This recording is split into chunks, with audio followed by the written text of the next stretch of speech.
Chennai central ரயில் நிலையத்தில் பயணச்சீட்டு பெற காத்திருக்கும் பயணிகள் எந்த மாதிரியான சிரமங்களை அனுபவிக்கிறார்கள் என்பது குறித்து நமது செய்தியாளர் தேவா அளித்த கூடுதல் தகவல்களை தற்போது பார்க்கலாம். நாம் தற்பொழுது சென்னை சென்ட்ரல் ரயில் நிலையத்தில் இருக்கிறோம். இந்த ரயில் நிலையமானது ஒரு நாளைக்கு 3 லட்சம் முதல் 4 லட்சம் வரையிலான பயணிகளை கையாளுகிறது.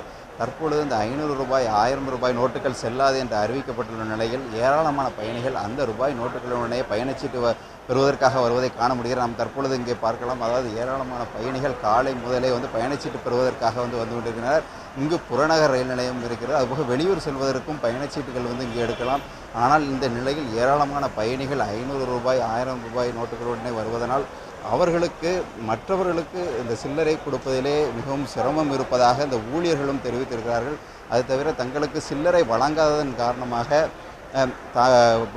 வரக்கூடிய பயணிகள் தங்களுடன் வாக்குவாதத்தில் ஈடுபடுவதாகவும் தங்களிடம் இருந்தால் தாங்கள் வழங்குவதில் எந்த விதமான தயக்கமும் இல்லை என்றே பயணிகள் தெரிவித்திருக்கிறார்கள். அது தவிர இந்த பயணிகள் தவிர ஏராளமானோர் தங்களுடைய சில்லறைகளை மாற்றிவிட்டு அந்த சில்லறை பணத்தை வைத்து தங்களுடைய அன்றாட செலவுகளுக்கு பயன்படுத்தலாம் என்ற நோக்கத்துடனும் ஏராளமான பயணிகள் வந்து கொண்டிருக்கிறார்கள். தற்பொழுது நாம் வரிசையில் இருக்கக்கூடிய பயணிகளிடம் கேட்கலாம். சார், இப்போ நீங்கள் எந்த ஊரில் இருக்கீங்க? இப்போ எந்த ஊர் சார்? நான் வாணியம்படிக்காக போகலான்னு சொல்லி பார்த்தேன். 500 ரூபாய் நோட்டுக்கு இது சில்லறை 10வது கவுண்டரில் கேட்டால் சில்லறை இல்லைன்னு சொல்லி சொன்னாங்க. இப்போ மாற்றி 5வது கவுண்டரில் நின்றுக்கிறேன். 5வது கவுண்டரில் இப்போ கேட்டு தான் தெரிஞ்சுக்கணும் சில்லறை இருக்குதா இல்லையான்னு சொல்லி. அதனால் இப்போ தான் தெரியும் நம்ம வாணியம்படிக்கு போனோம். அதனால் வந்துக்கிறோம். 10வது கவுண்டரில் இப்போ இந்த சில்லறை கிடைக்கலன்னா அடுத்து உங்களுடைய நிலை என்னதாக இருக்கும்? என் ஃப்ரெண்ட்ஷிப் கேட்டு தான் யார்கிட்டனா கேட்டு காசு வாங்கணும் சார். கேட்டு ஃபோன் பண்ணி வர வைக்கணும். இல்லாட்டி ஏடிஎம்லேயே கூட காசு இல்லைன்றாங்க. அதனால் என்னன்னு சொல்லி தெரிஞ்சாலும் தெரியும் சார். இப்போ நீங்கள் எந்த ஊர்லேருந்து வந்திருக்கீங்க? இப்போ எங்கே போக போகிறீங்க? பெங்களூர்லேருந்து வந்திருக்கேன் சார். பெங்களூர் போனோம். சேஞ்சு கேட்டால் 2 கவுண்டரில் கேட்டால் இல்லைன்ட்டாங்க. அதுக்காக தான் திருப்பி டிக்கெட் எடுக்கலான்னு போயிட்டுருக்கேன். என்ன சொல்லுவாங்க தெரியல.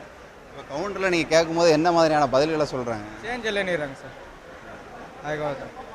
இப்போ இந்த அரசாங்கத்தோட இந்த திடீர் நடவடிக்கை உங்களுக்கு எப்படி தெரியுது? அது என்ன சார், திடீர்னு முடியாத எதுவும் பண்ண முடியாது. எங்களை பல மனுஷன் இருக்கிறவங்க நாங்கள் என்ன பண்ணுறது?